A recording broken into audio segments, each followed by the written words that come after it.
গণতান্ত্রিকার, মানবাধিকার এবং দেশের সার্বভৌমত্ব প্রশ্নে সকল রাজনৈতিক দলগুলোকে দলমত নির্বিশেষে একটি প্ল্যাটফর্মে এই তিনটি বিষয় কোনো আপোষ করা যাবে না।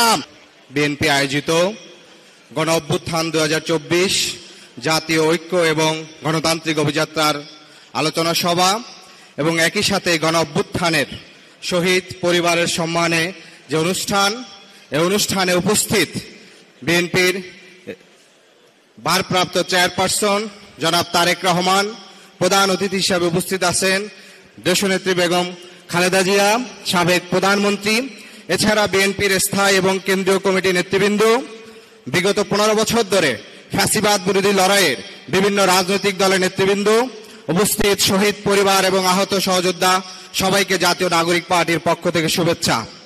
সংগ্রামী উপস্থিতি, আমরা গত 53 বছর ধরে 1971 সালে যে সাম্য মানবিক মর্যাদার জন্য বাংলাদেশ স্বাধীন হয়েছিল, আমরা দেখেছি গত 54 বছর ধরে বাংলাদেশের রাষ্ট্র ব্যবস্থায় বাংলাদেশের রাষ্ট্র কখনো রাষ্ট্র হিসাবে গড়ে ওঠেনি, বরঞ্চ এই রাষ্ট্র যেখানে নাগরিকদের তাদের ধর্মীয় পরিচয়, পেশাগত পরিচয়, তার আর্থিক অবস্থান এবং দলীয় পরিচয়ের ঊর্ধ্বে ওঠে রাষ্ট্রের প্রত্যেকটি নাগরিকের জীবন জীবিকা, নিরাপত্তা, সুরক্ষা দিবে, সেখানে আমরা দেখেছি গত 54 বছর ধরে বাংলাদেশের এই রাষ্ট্রীয় যে প্রতিষ্ঠানগুলো আছে, সেই প্রতিষ্ঠানগুলো যখন যেই দল ক্ষমতায় আসে তার বিরোধী দলকে দমন করার জন্য, নিপীড়ন করার জন্য, গুম করার জন্য রাষ্ট্রের নাগরিকদেরকে এক নিপীড়ন যন্ত্রে পরিণত করেছে।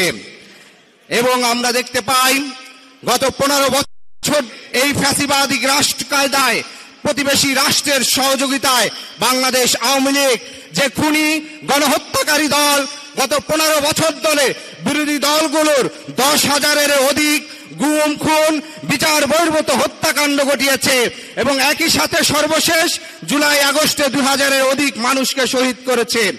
আজকের এই অনুষ্ঠানে যারা শহীদ হয়েছেন তাদের রুহের মাগফিরাত কামনা করি। একই সাথে গত 15 বছর ধরে এই ফ্যাসিবাদ বিরোধী লড়াইয়ে যারা গুম খুনের শিকার হয়েছে সেই সব পরিবারের প্রতি সমবেদনা জানাই এবং তাদেরও রুহের মাগফিরাত কামনা করি। প্রিয় উপস্থিতি, আজকের বাংলাদেশের নাগরিকদের মর্যাদা, নাগরিকের অধিকার যদি প্রতিষ্ঠিত করতে চাই তাহলে যে শাসনতান্ত্রিক ব্যবস্থা চলে আসছে, গণতান্ত্রিক কাঠামো ব্যবস্থা বাংলাদেশে চলে আসছে, সেই জায়গায় আমাদের একটি আমূল এবং মৌলিক পরিবর্তন করতে হবে। একসাথে গত 15 বছর ধরে বাংলাদেশের নাগরিকদের যে ভোটাধিকার হরণ করা হয়েছে, সেই ভোটাধিকার আমাদেরকে দ্রুত ফিরিয়ে আনতে হবে। আমরা সরকারকে স্পষ্ট করে বলতে চাই, আমরা দেখেছি সরকারের দায়িত্ব 10 মাস গ্রহণ করার পরও এখন পর্যন্ত শহীদ পরিবারের পুনর্বাসনের ব্যবস্থা করা হয়নি, এখন পর্যন্ত আহতদের তাদের সঠিক চিকিৎসা হয়নি, এখন পর্যন্ত গত 15 বছর ধরে যেসব বিরোধী রাজনীতিবিদদেরকে শত শত মামলা দিয়ে তাদেরকে কারাগার করা হয়েছে, সেই মামলার হয়রানি থেকে এখনো তাদেরকে নিষ্পত্তি দেওয়া হয়নি। আমরা দাবি জানাবো সরকারকে অতি দ্রুত এই রাজনৈতিক হয়রানি যে মামলা হয়েছে সেই মামলাগুলো উঠিয়ে ফেলতে হবে, একই সাথে শহীদ পরিবারকে পুনর্বাসন করতে হবে এবং সরকার ঘোষিত 2 বার টাইম দেওয়া সত্ত্বেও এখন পর্যন্ত জুলাই ঘোষণাপত্র, সেই ঘোষণাপত্র এখনো দেওয়া হয়নি। অতি দ্রুত জুলাই মাসের ভিতর জুলাই ঘোষণাপত্র এবং জুলাই সনদের দিকে সরকারকে যেতে হবে। আজকের যে আলোচনার অন্যতম বিষয় জাতীয় ঐক্য, সেই বিষয়ে একটি কথাই বলবো, জাতীয় ঐক্যর ক্ষেত্রে আমাদের অবশ্যই গণতান্ত্রিকার, মানবাধিকার এবং দেশের সার্বভৌমত্ব প্রশ্নে সকল রাজনৈতিক দলগুলোকে দলমত নির্বিশেষে একটি প্ল্যাটফর্মে এই তিনটি বিষয় কোনো আপোষ করা যাবে না। প্রিয় উপস্থিতি, আজকে অভ্যুত্থানে 10 মাস পরে আমরা দেখতে পাই ফ্যাসিস্ট খুনি হাসিনা যে আওয়ামী লীগ গণহত্যাকারী দল, সেই আওয়ামী লীগের ফিরে আসার নানা ধরনের বাহনা তৈরি হয়েছে।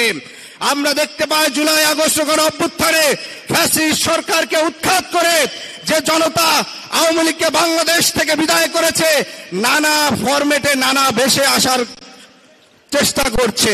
তার অন্যতম সেটি কি বেশ? সেটি হচ্ছে স্বাধীনতা এবং মুক্তিযুদ্ধে আওয়ামী লীগের অবদানের নাম করে তারা শেখ মুজিবের আবার স্বৈরাচারী হিসাবে এখানে বাংলাদেশে আসার চেষ্টা করেছে। আপনারা দেখতে পাচ্ছেন যে এই আওয়ামী লীগ গত 15 বছর ধরে শেখ মুজিবের যে অবদান 1971 সালে, সেটিকে আমরা শ্রদ্ধা করি, কিন্তু ৭১ পরবর্তী স্বাধীন বাংলাদেশে, এই বাংলাদেশে ভোট চুরির ইতিহাসে, বিরোধী দলের গুম খুনের ইতিহাস, জাসদের ৩০,০০০ নেতা কর্মীর ইতিহাস এবং সর্বশেষ গণতন্ত্র হত্যা করে বাকশালে কায়েম করেছিল, সেটা ছিল শেখ মুজিবুর রহমান। আমরা দেখি যখনই রাজনীতিবিদরা, অনেক রাজনৈতিক দলগুলো আজকে তারা প্রেস রিলিজ দিয়ে বলেন যে অমকের অবমাননা সহ্য করা যাবে না, আজকে মুক্তিযুদ্ধ মঞ্চের সাথে অনেক রাজনৈতিক দলের সেই বিবৃতি মিলে যায়। আমরা স্পষ্ট আরো দেখতে পাই যে সিভিল সোসাইটি ৭ই জানুয়ারি নির্বাচনের পূর্বে ভোটাধিকার ও স্বাধীনতার জন্য যখন শাহবাগে কর্মসূচি ডাকা হতো, সেখানে ২০ জন লেখক, শিল্পী, সাংবাদিক খুঁজে পাওয়া যেত না। আর আজকে অভ্যুত্থানের পরে এক একজন ফ্যাসিবাদের পক্ষের হিসেবে মিডিয়া এসে তারা বড় বড় তারা হাজির হয় এবং তাদের মনে মুজিববাদের প্রেম, তাদের প্রবেশে আওয়ামী লীগের প্রেম এবং আওয়ামী লীগের প্রতি এক ধরনের সিম্প্যাথি উৎপাদন করার চেষ্টা করে। আমরা তাদেরকে স্পষ্ট করে বলতে চাই, ইতিহাসের বাটখারায় শেখ মুজিবের অবদান সেটা সেভাবেই সংগঠিত থাকবে। একই সাথে বাংলাদেশের গণতন্ত্র হত্যাকারী হিসাবে, বাংলাদেশের বাকশাল কায়েম হিসাবে তার নামও সেই হিসাবে থাকবে এবং বাংলাদেশে ফ্যাসিবাদ যে কায়েম করেছে সেই ফ্যাসিবাদের আইকনিক লিডার হিসাবে তিনিও সেইভাবে থাকবেন। আমরা বাংলাদেশের সকল রাজনৈতিক দলকে আমরা অতি দ্রুত স্বাধীনতা, সার্বভৌমত্ব, আধিপত্যবাদ বিরোধীর ঐক্যে সবাইকে আহ্বান জানাই। আর একটি কথা বলতে চাই, বাংলাদেশে যখনই একটি ইন্টারিম সরকার থাকে কিংবা অন্তর্বর্তীকালীন সরকার থাকে, তখন দিল্লি, ওয়াশিংটন, বেইজিং কিংবা পাশের রাষ্ট্রগুলার নানা ধরনের বাসনা জেগে থাকে। বাংলাদেশের গণতান্ত্রিক লড়াইয়ে এদেশের আপামর জনতা তার সর্বোচ্চ শক্তি দিয়ে ফ্যাসিবাদের বিরুদ্ধে লড়াই করেছে। কোন প্রতিবেশী রাষ্ট্র, কোন বিদেশি রাষ্ট্র কিংবা কোন ওয়াশিংটন, বেইজিং কিংবা দিল্লির ন্যূনতম সহযোগিতা ছাড়াই আমরা আমাদের দেশের স্বাধীনতা, সার্বভৌমত্ব প্রতিবেশী রাষ্ট্রের থেকে রক্ষা করেছি। অতএব আগামী দিনের বাংলাদেশের সিদ্ধান্ত গ্রহণ করবে এদেশের রাজনীতিবিদ, এদেশের রাজনৈতিক দলগুলো, এদেশের আপামর জনতা, এদেশের স্বাধীনতাকামী জনতা, এদেশের দেশপ্রেমিক জনতা। বাংলাদেশের গণতান্ত্রিক উত্তরণে আপনাদের সহযোগিতা আমরা চাই, কিন্তু সেটা কখনোই যেন বাংলাদেশের জনগণের প্রতি বিমাতা সুলভ না হয়। ধন্যবাদ সবাইকে। রেমিটেন্স যোদ্ধাদের ঢাকায় বিশেষ ছাড়ে রেডি ফ্ল্যাট দিচ্ছে শতভাগ বিশ্বস্ত ও নির্ভরযোগ্য প্রতিষ্ঠান প্রবাসীর সিটি।